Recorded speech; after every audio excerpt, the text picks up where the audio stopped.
Bangladesh premiere league में बाबर आजम की हुई लड़ाई, ये बात सभी लोग जानते हैं। लेकिन उसकी रियल स्टोरी क्या थी, आखिर लड़ाई हुई क्यों और उसकी वजह क्या थी, ये बात कोई भी नहीं जानता है। मैं खुद भी नहीं जानता था, लेकिन आज सारा दिन मैंने इस पर रिसर्च किया है कि भाई साहब आखिर रीजन क्या थी। आखिर उस विकेट कीपर ने, उसने इरफान शुक्र ने आखिर कहा क्या था ऐसा कि यार वो बंदा, वो बाबर आजम के जो हमेशा खुश रहता है, जिसने आज तक किसी के साथ कोई लड़ाई नहीं की, कोई झगड़ा नहीं किया, आखिर क्या जरूरत पड़ी थी बाबर आजम को लड़ाई करने की। उसने आखिर कुछ ना कुछ तो कहा होगा, कुछ ना कुछ तो उसने कहा होगा कि जिसकी वजह से लड़ाई हुई।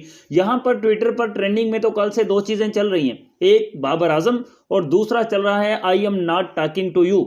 लेकिन मुद्दा यहां पर खत्म नहीं होता और मुझे कल से सुकून नहीं मिल रहा था कि यार, मैंने कहा आखिर हुआ क्या। कुछ ना कुछ तो विकेट कीपर ने कहा होगा कि जो बाबर को इतना गुस्सा आ गया कि भाई साहब लड़ाई होगी। फिर मैंने की उसकी रिसर्च, और रिसर्च करके मैंने जो डिटेल है वो निकाल ली है कि भाई साहब आखिर बाबर आजम जैसे प्लेयर को, बाबर आजम जैसे एटीट्यूड वाले प्लेयर को, बाबर आजम जैसे कूल एंड काम खिलाड़ी को आखिर लड़ाई करने की ज़रूरत पेश क्यों आई। तो उसी पर हम लोग डिटेल से बात करते हैं। अगर आप लोग मेरे चैनल पर पहली बार विजिट करके आ रहे हैं तो आपसे रिक्वेस्ट है कि भाई वीडियो को लाइक कर दें, चैनल को सब्सक्राइब कर दें, क्योंकि टाइम टू टाइम क्रिकेट की तमाम न्यूज़ आपको इसी चैनल पर मिलती रहती हैं।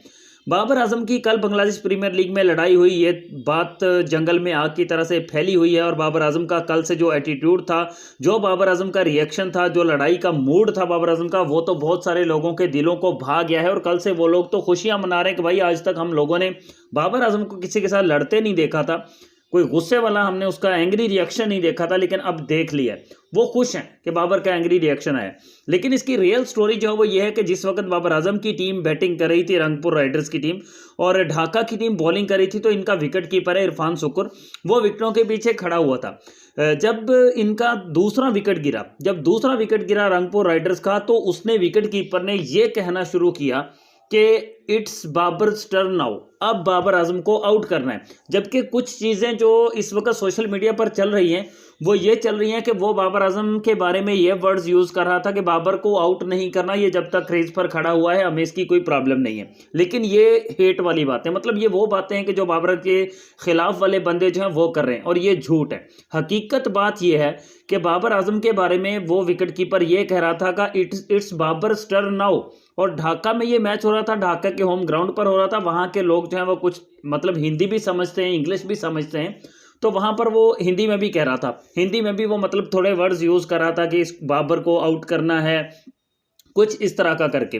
तो बाबर ने उसको इग्नोर कर दिया। फिर उसके बाद जब इनका तीसरा विकेट गिरा, उसके बाद फिर से उसने वही वाले वर्ड्स यूज़ करने शुरू कर दिए। उसने विकेटों के पीछे खड़े होकर इरफान कुक्कड़ साहब ने फिर से ये कहना शुरू कर दिया कि इट्स बाबर टर्न नाउ। फिर भी बाबर ने मतलब कि बर्दाश्त किया। लेकिन जिस वक्त नया खिलाड़ी, वो नबी था आई थिंक, जो 3 आउट होने के बाद आया था, जब वो क्रीज पर आ चुका था, उसके बाद फिर से मतलब के पीछे उसने ये वाली बात बोली कि 3 आउट हो चुके हैं, इट्स बाबर टर्न नाउ, अब बाबर मतलब के आउट होगा, अब बाबर को आउट करना है, ये बाबर की टर्न है अब कि इस बार बाबर का विकेट जाएगा। जिसका गुस्सा बाबर आजम को आया, क्योंकि यार देखें, जब आप क्रिकेट खेल रहे हैं और आप मतलब आप फ्रंट पर खेल रहे हैं, विकेटों के पीछे कोई बंदा खड़ा होकर बार बार आपका नाम लेकर आपको अगर इस तरह से ट्रोल करने की कोशिश करे, इट्स बाबर टर्न नाउ, अब ये आउट होगा, अब इसको आउट करना है, तो फिर वो थोड़ा सा प्रॉब्लम्स क्रिएट करता है। तो यही प्रॉब्लम्स बाबर आजम के लिए बनी थी, और बाबर आजम को इसी चीज़ का गुस्सा आया था कि यार ठीक है, एक बार बोल लिया, 2 बार बोल लिया, 3 बार बोल लिया, भाई अब क्या करना चाहते हो यार, तू मुझे बता, मैं बल्ला छोड़ के चला जाऊं क्या। जिसकी वजह से फिर बाबर आजम को आया गुस्सा, और फिर की किंग बाबर ने लड़ाई। और बीच में उनका जो कप्तान था ढाका का, वो भी आया था, उसने आकर बाबर आजम से सॉरी भी किया, और उसने भी कुक्कड़ को समझाया कि भाई कुक्कड़, तेरी कुर्बानी का टाइम आ गया, तू ऐसे ना कर, ऐसी बातें ना कर। तो उसके बाद उसने बाबर आजम को जो वर्ड्स बोले वो थे कि I am not talking to you, I am talking to me, कि भाई मैं आपसे बात नहीं कर रहा हूँ, कि मैं खुद को कह रहा हूँ कि भाई अब हमने बाबर को आउट कर देना है, अब हमने ये कर देना। भाई तेरा दिमाग हिल गया, तो खुद से ही बातें किए जा रहा, भाई पागल हो गया यार, तू सठिया गया भाई, खुद से बातें किए जा रहा। चले खैर, उसके बाद बाबर आजम का जो मतलब गुस्सा था वो भी निकला, और कुक्कड़ का जो यखनी थी वो भी बन गई, क्योंकि कुक्कड़ 0 पर आउट हुआ, पहली ही बॉल पर आउट हुआ। और उसके अलावा जो बाबर आजम है वो 62 रन बनाने में कामयाब भी हुआ, साथ में बाबर आजम को प्लेयर ऑफ द मैच का अवार्ड भी मिला, बाबर की टीम ने मैच भी जीता। मतलब सारा कुछ फिर बाबर आजम के हक में ही हुआ।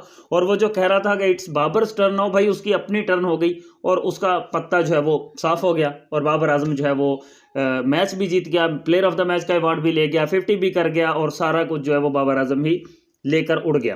तो ये है रियल स्टोरी कि इस फाइट की, कि भाई असल रीज़न क्या थी जिसकी वजह से लड़ाई हुई है। कल 2 वीडियोस बनाई थी बाबर की फाइट पर, उसमें आप लोगों ने बहुत ज़्यादा प्यार दिखाया था, तो इसी वजह से ये तीसरी वीडियो भी मैंने बनाई है कि भाई आपको ये पता लग जाए कि आखिर लड़ाई की रीज़न क्या थी। लाइक और सब्सक्राइब कर दीजिए।